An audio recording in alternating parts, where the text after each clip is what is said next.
Hey everybody, it's me, Jara, here to do another Patreon question and answer period video thingy for the month of March. So let's get started. First question, weirdest dream you've ever had?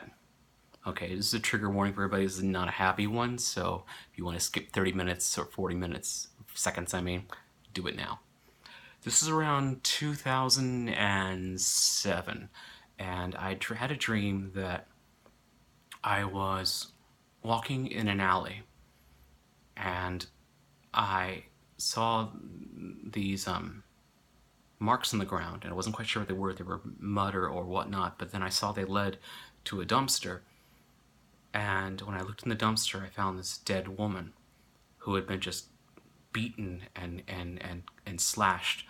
And I remember being very visceral in the dream, and I was just overcome, and I shut the lid, and I walked away. And as I did that, I got probably about 50 yards in the dream, and then all of a sudden, the woman slowly began to rise out of the dumpster, still bleeding, and crawl out and walk towards me with it like a face, an accusatory face.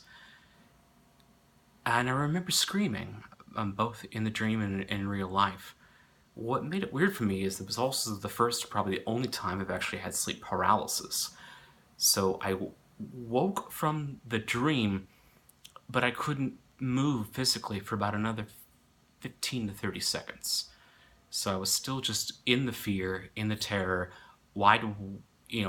awake from the dream, unable to move, still screaming by myself, and just overcome. It was a very terrible experience. If I could take a picture with anyone in the world, who would it be? Okay, this one's a bit obvious because I am obsessed with a certain actor, comedian, raconteur, performer, Paul F. Tompkins. If you don't know Paul F. Tompkins' work, you should see it as much as possible. He's got a show on Fusion called No You Shut Up with puppets, all kinds of comedy albums, all around just a wonderful guy. I would love a picture of me and him working together on a project for film or TV, like use like a production still of us doing something. That would make me an extremely happy boy. What is your creative process? Well, at times my creative process can look a lot like staring into nothing and wasting time. I will often just goof around, play with Play-Doh, or do other tasks, because I learned a long time ago that ideas they're not organic. You have no way of controlling them. You have no way of controlling how to make things flow. And if you try to force anything, you just make yourself miserable. So when ideas come, no matter how silly or strange, I always write them down. Nowadays I write them down in my phone.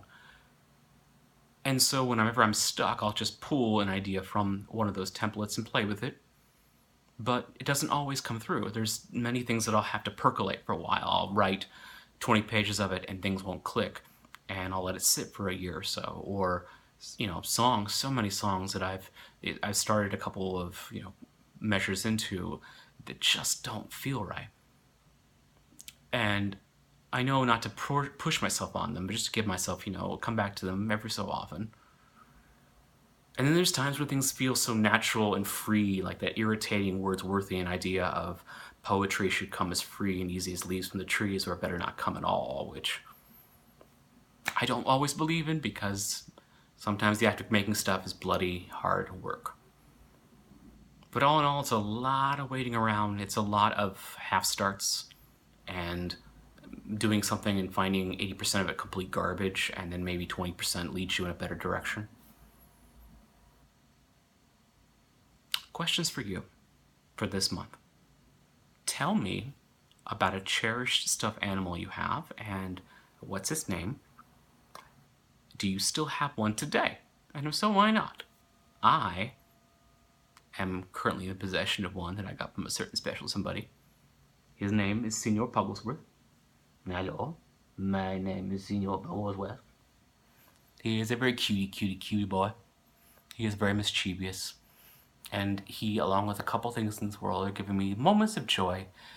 and some lean times. Number 2, what's the best piece of advice you've ever received? All right, guys. Love you. I'll talk to you soon.